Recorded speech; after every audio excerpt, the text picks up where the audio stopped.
a lot of very similar comments to what we touched on. I think a lot of these ends of phrases. Let's go ahead and work backwards. From the last movement, I had really similar comments to what was going on with coal as well. I just think you're a little close to the frog, right? And if it just think lighter and think on the string, right? Try and move out at or past the balance point, and just try this triplet stroke. Right? You'll have a lot more control using the same length and the same speed stroke. Just move out a little bit. Try it a little bit.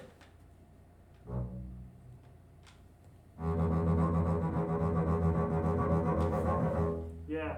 When you think about kind of twisting a doorknob counterclockwise, right? Drop your arm weight into your front fingers so that you can almost.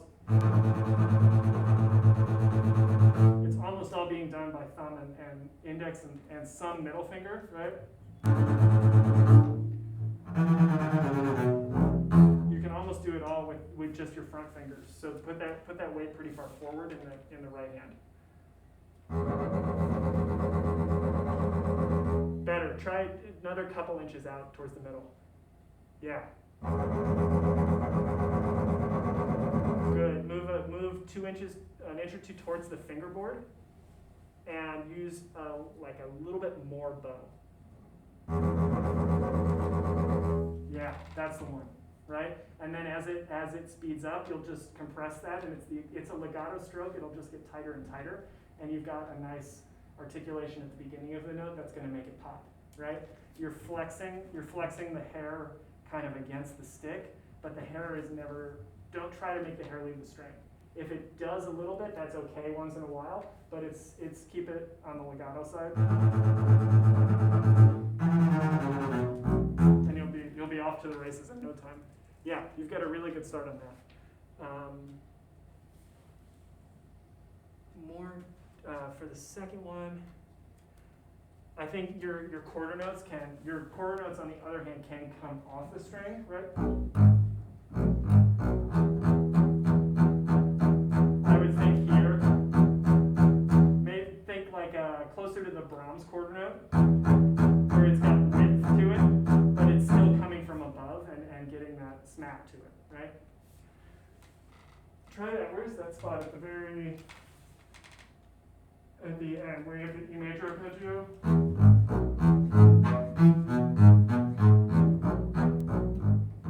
Right. It's hard to do with the D crescendo. Just take the dynamics out for a second, just get that stroke going.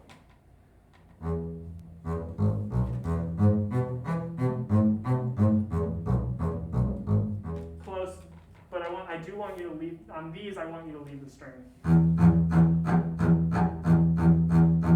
So that otherwise, you choke the string off by keeping the bow on too long. It's that landing the big plane idea where you're coming in like that, coming in super wide. The sort of pet the kitty sort of thing where you're coming sideways at it. That's what you're going for. Try one more time. Just try it on an E and just that'll give you the shortness you need with the articulation. There it is. Yeah, that's the idea. Good. Moving out to the balance point, moving to the middle, too close to the frog. Also, when you're out towards the middle, I think you could make these dun da dun da dun da dun da dun a little bit tighter, a little bit more staccato. They were almost full length, and then bum ba bum ba bum. It was just a little too long, I think, especially when it speeds up. The length of those notes is basically equal. It doesn't look like it on paper, but it's just going to be da-da-da-da-da-da-da-da-da-da. No one is going to be going for full length on the long note because it's just going to make the whole thing drag, especially when it goes fast. Good. Let's back up into the scherzo.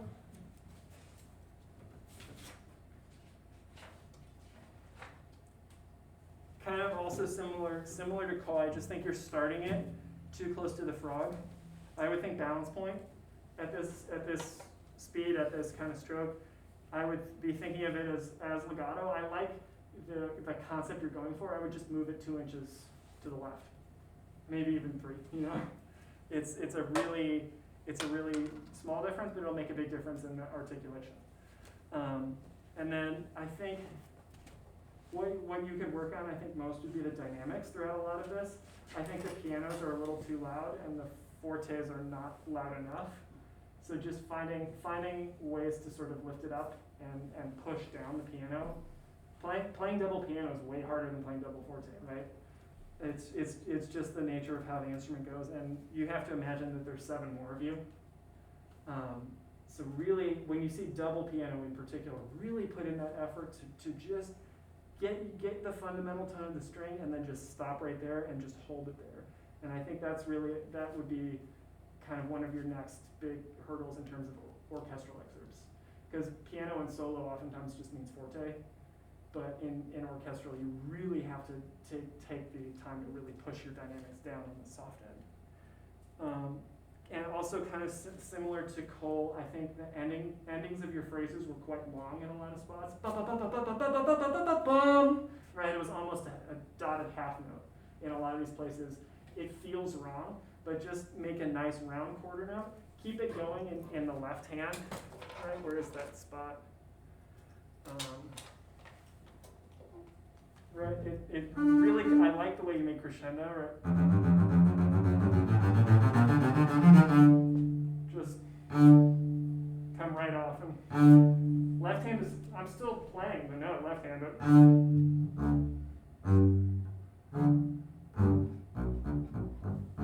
right, and just a little bit of just immediacy. The bow is done. It's almost like a pizzicato, right? Good. It works quite well. I would find a different plan to get up to those high A's so that you don't have the slide in there. There were most of them that had ba-we-da, and it's gonna, I think, especially because the whole string section has it. Maybe if it was just bass players, we're all kind of incompetent enough that you could get away with. It wasn't that bad. I promise. There was just a little bit of. it. Are your hands big enough to make that stretch? From E, can you get E to A, thumb 3? I know it's a long way. Yeah. And instead of thumb bent backwards like this, you'll get a little more. You can go a little further if you think of it doorknob style, but the thumb is just coming to the side. So instead of this, that makes it a longer stretch. If you let the thumb relax and become more circular, you'll actually be able to stretch a little further. To me, that's option A. Option B is to go harmonic. If you work the bow out just right, you can make that blend, but it will ultimately be noticeable that it's a harmonic and not a stop note, right?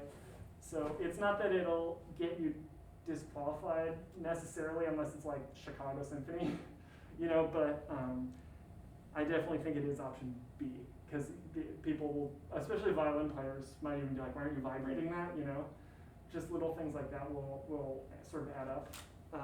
So I would try to get a finger on it if you can, but if not, I would go for the harmonic. Good. Yeah, that's what I had for the third movement. Let's go back into first movement. This was really strong as well. I really liked what you were doing in piano, right? You were just able to sit in that really nice, right? That might even be double.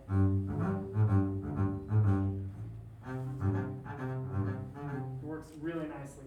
Leave a little, start making these accents like from right on there.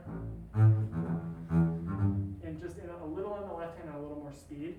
And then leave yourself room for more oomph in these sforzandos, kind of like similar with Cole.